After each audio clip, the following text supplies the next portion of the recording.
Hello students, welcome back to our YouTube channel Hindi hiker. आज हम 12वीं कक्षा की पुस्तक आरोह भाग 2 का पाठ 13 काले मेघा पानी दे पढ़ेंगे। इसके लेखक धर्मवीर भारती जी हैं। प्रयोगवादी कवियों में धर्मवीर भारती का नाम प्रमुख है। उनका जन्म 1926 ईस्वी में हुआ और मृत्यु 1997 ईस्वी में हुई। यह एक संस्मरण है जिसमें लेखक ने लोक प्रचलित विश्वास और विज्ञान के तर्क के द्वंद्व का उद्घाटन किया है। आज के वैज्ञानिक युग में हम भारतवासी वर्षा के देवता इंद्र को याद करते हैं और उससे प्रार्थना करते हैं कि वर्षा हो। ठीक ऐसा ही एक दृश्य इस संस्मरण में प्रस्तुत किया गया है। इसमें लेखक है और एक उसकी जीजी है। जीजी मतलब उसकी एक दीदी है, और जो दीदी है वो पुराने विचारों वाली होती है और जो लेखक है वो वैज्ञानिक युग को मानने वाला है। और आपस में दोनों में द्वंद्व चलता है और किस प्रकार लोग पानी बच्चों के ऊपर पानी डालते हैं और काले मेघा से पानी की आवाज़ लगाते हैं, यानी कि भगवान को, इंद्र देवता को प्रसन्न करने के लिए उनका मानना है कि अगर हम इन बच्चों पर पानी डालेंगे तो इंद्र देवता भी धरती पर पानी बरसाएंगे। चलिए पढ़ते हैं कि इसमें क्या बताया गया है। उन लोगों के दो नाम थे। उन लोगों के मतलब जो वो बच्चे थे जो घर घर जाकर पानी मांगते थे। दो नाम कौन से थे? एक था इंद्र सेना। इंद्र सेना मतलब इंद्र के सिपाही, या मेंढक मंडली। मेंढक मंडली मतलब कीचड़ में रहने वाले मेंढक के बारे में कहा गया, या उनको मेंढक मंडली। बिल्कुल एक दूसरे के विपरीत जो लोग उनके नगन स्वरूप शरीर, उनकी उछल कूद, उनके शोर शराबे और उनके कारण गली में होने वाले कीचड़ कादों से चिढ़ते थे, वे उन्हें कहते थे मेंढक मंडली। यानी कि जो लोग इनको कीचड़ से लथपथ देखकर अर्धनग्न अवस्था में उछल कूद करने और इनके शोर शराबे से तंग थे, और वो उसे मेंढक मंडली कहा करते थे। उनकी अगवानी गलियों से होती थी। अगवानी मतलब वो गलियों में घूमते थे, उनका स्वागत गलियों में होता था, समूह में वो घूमते थे। वे होते थे 10-12 बरस से 16-18 बरस के लड़के। सांवला नंगा बदन, सिर्फ एक जांघिया मतलब नीचे पहने जाने वाला अंग वस्त्र, या कभी कभी सिर्फ लंगोटी। एक जगह इकट्ठे होते थे, पहले जयकारा लगाते थे, बोल गंगा मैया की जय। जयकारा सुनते ही लोग सावधान हो जाते थे। स्त्रियां और लड़कियां छज्जे बारजे से झांकने लगती थी और यह विचित्र नंग धड़ंग टोली उछलती कूदती समवेत पुकार लगाती थी, यानी कि आवाज लगाते थे ये। काले मेघा पानी दे, गगरी फुट्टी बैल प्यासा, पानी दे गुड़धानी दे। गुड़धानी यानी कि गुड़ और धान को मिलाकर, गुड़ और गेहूं को मिलाकर जो बनता है। काले मेघा पानी दे। उछलते कूदते एक दूसरे को धक्याते, यानी कि धक्के देते हुए ये लोग गली में किसी दुमहले मकान के सामने, दो मोहल्ले मतलब जो 2 मंजिला मकान हो, रुक जाते थे। पानी दे मैया इंद्र सेना आई है। और जिन घरों में आखिर जेठ या शुरू आषाढ़ के उन सूखे दिनों में पानी की कमी भी होती थी, जिन घरों के कुएं भी सूखे होते थे, उन घरों से भी सहेज कर रखे हुए पानी में से बाल्टी या घड़े भर भर कर इन बच्चों के सिर से पैर तक तर कर दिया जाता था। ये भीगे बदन मिट्टी में लोट लगाते थे, पानी फेंकने से पैदा हुए कीचड़ में लथपथ हो जाते थे। हाथ पांव बदन मुंह पेट सब पर अगले घर की ओर चल पड़ते थे। गंदा कीचड़ मलकर फिर हाक लगाते, बोल गंगा मैया की जय। जयकारा करते हुए ये आगे बढ़ जाते थे और फिर मित्र मंडली बांध कर उछलते कूदते अगले घर की ओर चल पड़ते। बादलों को टेरते, बादलों की तरफ देखते, पुकारते, काले मेघा पानी दे। वे सचमुच ऐसे दिन होते थे कि जब गली मोहल्ला गांव शहर हर जगह लोग गर्मी में भून भून कर त्राही माम कर रहे होते थे। जेठ के 10 तपा बीत कर आषाढ़ का पहला पखवाड़ा भी बीत जाता था और क्षितिज पर कहीं बादल की रेख भी नहीं दिखती होती थी, यानी कि बहुत गर्मी होती थी और पानी कहीं भी नहीं होता था। कुएं सूखने लगते, नलों में एक तो बहुत कम पानी आता और आता भी तो आधी रात को भी मानो खोलता हुआ पानी हो। शहर की तुलना में गांव में और भी हालत खराब होती थी। जहां जुताई होनी चाहिए वहां खेतों की मिट्टी सूखकर पत्थर हो जाती थी। फिर उसमें पपड़ी पड़कर जमीन फटने लगती थी। लू ऐसी चलते चलते कि आदमी आधे रास्ते में लू खाकर गिर पड़े। ढोर ढगर प्यास के मारे, ढोर ढगर मतलब पशु, प्यास के मारे मरने लगते, लेकिन बारिश का कहीं नामो निशान नहीं। ऐसे में पूजा पाठ कथा विधान सब करके लोग जब हार जाते तो अंतिम उपाय के रूप में निकलती यह इंद्र सेना।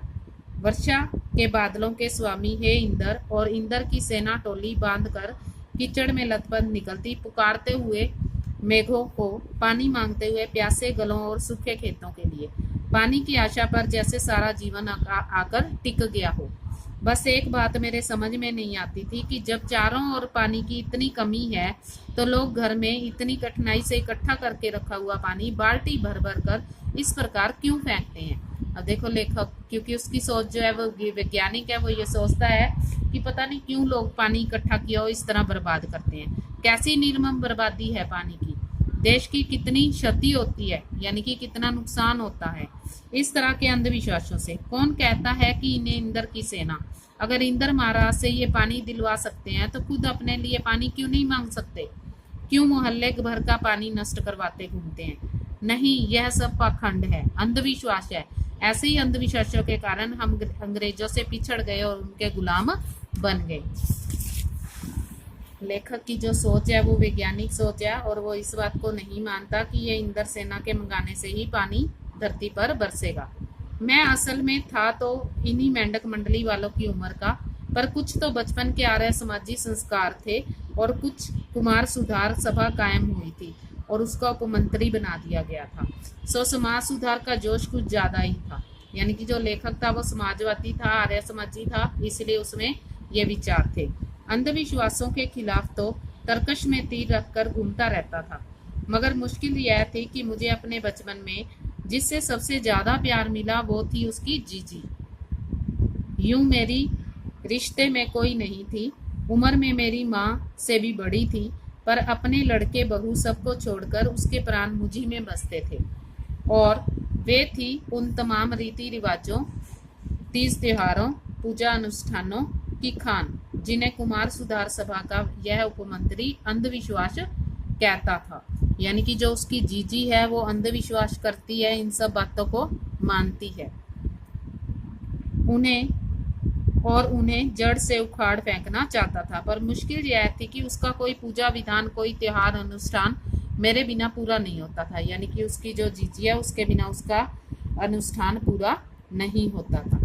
दिवाली है तो गोबर और कौड़ियों से गोवर्धन और सतिया बनाने में लगा रहता हूँ। सतिया मतलब स्वास्तिक का निशान। जन्माष्टमी है तो रोज 8 दिन की झांकी तक को सजाने और पिंजीरी बांटने में लगा हूँ। हर शर्ट है तो छोटी रंगीन कुल्हियों में भुजा भर रहा हूँ। किसी से भुना चना, किसी से भुना मटर और किसी से भुने अरवा चावल, किसी से भुना गेहूं। जीजी यह सब मेरे हाथों से कराती थी ताकि उसको पुण्य मिले, उसका पुण्य केवल मुझे ही मिले। यानी कि उसकी जीजी उससे भी ये अंधविश्वास वाले कार्य करवाती थी जो लेखक को पसंद नहीं थे। लेकिन इस बार उसने साफ इनकार कर दिया, नहीं फेंकना है मुझे बाल्टी भर भर कर पानी इस गंदी मेंढक मंडली पर।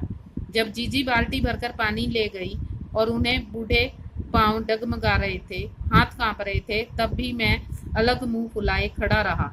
शाम को उन्होंने लड्डू मठरी खाने को दिए तो मैंने उन्हें हाथ से अलग खिसका दिया, मुंह फेर कर बैठ गया। जीजी से बोला भी नहीं। पहले वे भी तमतमाई, लेकिन ज्यादा देर तक उन्हें गुस्सा नहीं रहा गया। पास आकर मेरा सर अपनी गोद में लेकर बोली, देख भैया रूठ मत, मेरी बात सुन, यह सब अंधविश्वास नहीं है। हम इन्हें पानी नहीं देंगे तो इंद्र भगवान हमें पानी कैसे देंगे? मैं कुछ नहीं बोला। फिर जीजी बोली, तू इसे पानी की बर्बादी समझता है, पर यह बर्बादी नहीं है, यह पानी का अर्घ्य चढ़ाते हैं। जो चीज मनुष्य पाना चाहता है उसे पहले देना होगा, उसे पहले देगा नहीं तो पाएगा कैसे? इसीलिए ऋषि मुनियों ने दान को सबसे ऊंचा स्थान दिया है। ऋषि मुनियों को काहे बदनाम करती हो जीजी? क्या उन्होंने कहा था कि जब आदमी बूंद बूंद पानी को तरसे तब पानी कीचड़ की तरह बहाओ? अब वो उसका विरोध करता है और बोलता है कि किस प्रकार वो अंधविश्वास में पड़ी हुई है। कुछ देर चुप रही जीजी, फिर मठरी मेरे मुंह में डालती हुई बोली, देख बिना त्याग के दान नहीं होता। अगर तेरे पास लाखों करोड़ों रुपए हैं और उनमें से तू 2-4 रुपए किसी को दे दे तो क्या यह त्याग हुआ? त्याग तो वह होता है जो चीज तेरे पास भी कम है, जिसकी तुझको भी जरूरत है, तो अपनी जरूरत पीछे रखकर दूसरे के कल्याण के लिए तू उसे त्याग कर दे, तो वही त्याग होता है। दान तो वह होता है उसी का फल मिलता है। फल वह कुछ नहीं मिलता, सब ढकोसला है। मैंने कहा तो पर कहीं मेरे तर्कों का किला पस्त होने लगा था, मगर मैं भी जिद पर अड़ा हुआ था। फिर जीजी बोली, देख तू तो अभी से पढ़ लिख गया है, मैंने तो गांव के मदरसे का भी मुंह भी नहीं देखा, पर एक बात देखी है, अगर 30-40 मन गेहूं उगाना है तो किसान 5-6 सेर अच्छा गेहूं अपने पास से लेकर जमीन में क्यारियां बनाकर फेंक देता है, उसे बुआई कहते हैं। यह जो सूखे हम अपने पास से लेकर जमीन अपने घर का पानी इन पर फेंक देंगे तो वह भी बुआई ही है, और यह पानी गली में बोएंगे तो सारे शहर कस्बा गांव पानी वाले बादलों की फसल आ जाएगी। वह बीज बनाकर पानी देते हैं, फिर काले मेघा से पानी मांगते हैं, पानी वाले बादलों की फसल आ जाएगी। सब ऋषि मुनि कह गए हैं कि पहले खुद दो, तब देवता तुम्हें 4 गुना करके लौटाएंगे। भैया यह तो हर आदमी का आचरण है, जिससे सबका आचरण बनता है। यथा राजा तथा प्रजा, सिर्फ यही सच नहीं है, हर आदमी सच यह भी है कि यथा राजा तथा राज, यथा प्रजा तथा राजा। यही तो गांधी जी महाराज कहते थे। जीजी का एक लड़का राष्ट्रीय आंदोलन में पुलिस की लाठी खा चुका था, तब से जीजी गांधी जी महाराज की बात अक्सर करने लगी थी। अब उसकी जीजी जो है वो उसको समझा रही है कि किस तरीके से अगर हम काम करेंगे तो हमें भी वैसा ही मिलेगा। इन बातों को आज 50 से ज्यादा बरस होने को आए, पर ज्यों के त्यों मन पर दर्ज है। कभी कभी कैसे कैसे संदर्भों में ये बातें मन को कचोट जाती हैं। अंग्रेज चले गए, पर क्या हम आज भी सच्चे अर्थों में आजाद हो पाए? क्या उनका रहन सहन, उनकी भाषा, उनकी संस्कृति से आजाद होकर अपने देश के संस्कारों को समझ पाए? हम आज देश के लिए करते क्या हैं? मांगे हर क्षेत्र में बड़ी बड़ी हैं, पर त्याग का कहीं नामो निशान नहीं है। अपना स्वार्थ आज एकमात्र लक्ष्य रह गया है। हम चटखारे लेकर इसके या उसके भ्रष्टाचार की बातें करते हैं, पर क्या हमने जांचा है कि अपने स्तर पर, अपने दायरे में हम उसी भ्रष्टाचार के अंग तो नहीं बन गए हैं?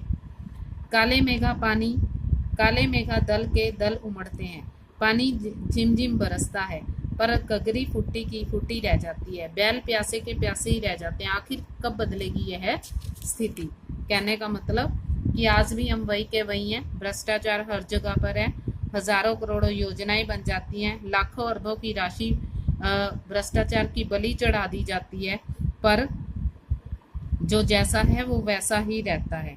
जो गगरी फुट्टी है वो फुट्टी रहेगी, जो बैल प्यासे हैं वो प्यासे ही रहेंगे। यानी कि जो बड़े लोग हैं वो भ्रष्टाचार, रिश्वत, घूस लेकर आगे बढ़ जाएंगे और हम लोग वैसे के वैसे ही रहेंगे। अगर आपको ये वीडियो पसंद आती है तो लाइक करें, शेयर करें और चैनल को सब्सक्राइब करें। साथ में दिए गए बेल आइकन को भी दबाएं ताकि आपको अगली वीडियो का नोटिफिकेशन जल्द से जल्द मिल सके। धन्यवाद।